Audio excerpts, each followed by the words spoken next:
Welcome back to the workshop. I'm Ian and I make stuff. What I've been making lately has been a set of Lorica Segmentata. That's that Roman legionary armor that you always think of when you think of the Roman legions.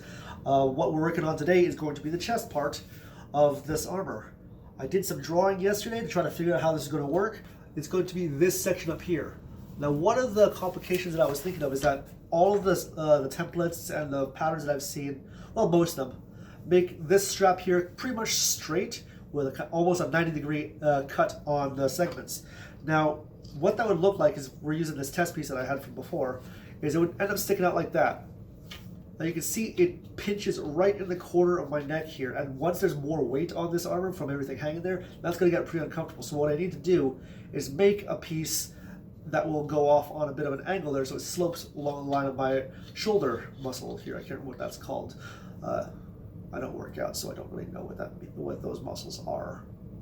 Anyway, what we're going to do is we're going to grab my form here, designed off a guy who does work out. I bought this one at a local sports store. They were getting rid of a bunch of these mannequins. So we're going to try to use the similar muscle here, and we're going to make a template off of that. I'm going to use a method most of you have probably seen. Heck, it's a method most of you have probably done before. I'm going to put down a layer of masking tape onto the bust form in just the area of the piece I'm making. Then I'm going to draw the general shape of the object in Sharpie and make little adjustments where necessary. Once it's drawn, I'm going to take the whole thing off in one piece.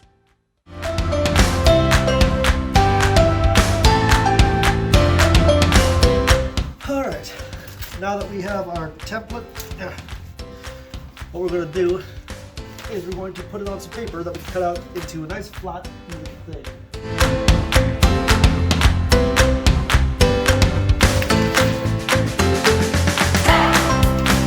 So this is the piece that we have. Let's see, how did it go? It went around like this. So now I know that if I line up this in the center of my body here, it should, in theory, work out right on the back there. Now that I have this first template done, I'm going to transfer it onto something more durable. In this case, just a piece of cardboard I had lying around that was about the right size.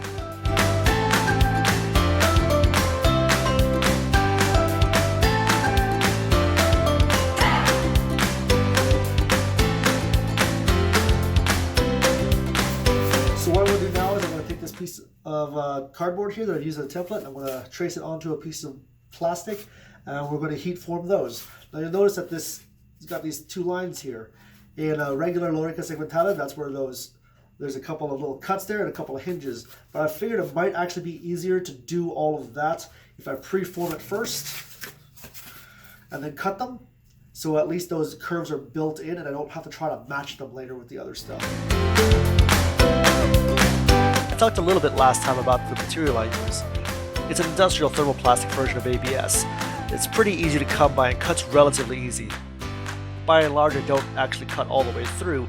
I just score the plastic a few times, in this case about a 32nd of an inch to maybe a 16th, and then I bend the plastic over until the plastic breaks along the score. With thicker plastic, it's hard to cut all the way through with a knife, and I sometimes just have to use a bandsaw or a jigsaw.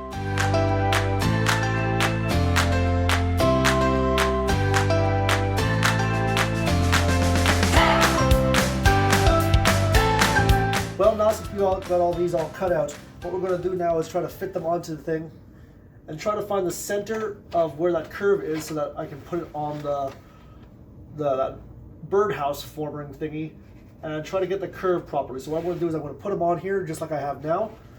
I'm going to try to get the curve about right, and then I'm going to, hey, conveniently there's a seam on this guy's shoulder here. Oh no. You know what? I think I'm going to call this guy Bill. Yeah, you know what? That's what it's going to be. My form here is going to be named Bill. Now, the other thing I'm going to do with this is I'm actually going to flip it around. So I've drawn that line on here, on the side with all the texture. But I'm actually going to flip it around, because if you remember from the other stuff, I didn't use a textured side for the precipitation side. I used the smooth side, because after I've sanded up and painted it, that's going to look more like metal. This textured plastic, it catches light and it's all right, but it does have a specific look to it, and it looks a lot like plastic.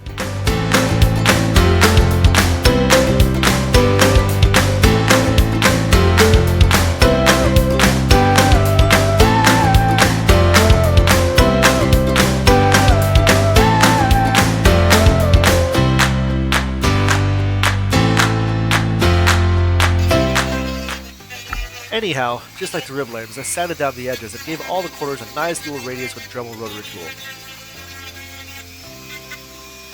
Also, just like the rib lames, I forgot my respirator. While I didn't get a headache like I did last time, it still would have been a great idea, as with all the stuff getting kicked into the air by the sander, I was spitting black bits of plastic for some time afterwards. So after a little bit more heat forming on the shoulders, I went ahead and made a couple more plates here just to extend the breastplate down a little bit longer.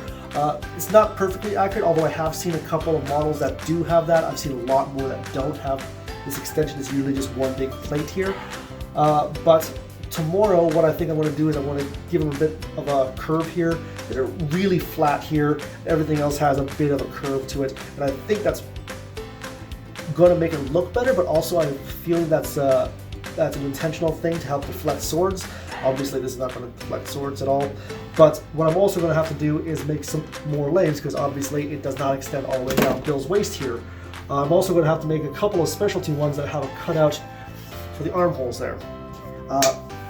That should be about it for the waist, and then I can start working on the pauldrons. Hopefully that'll be tomorrow, but we'll see what happens. Anyway, see you later.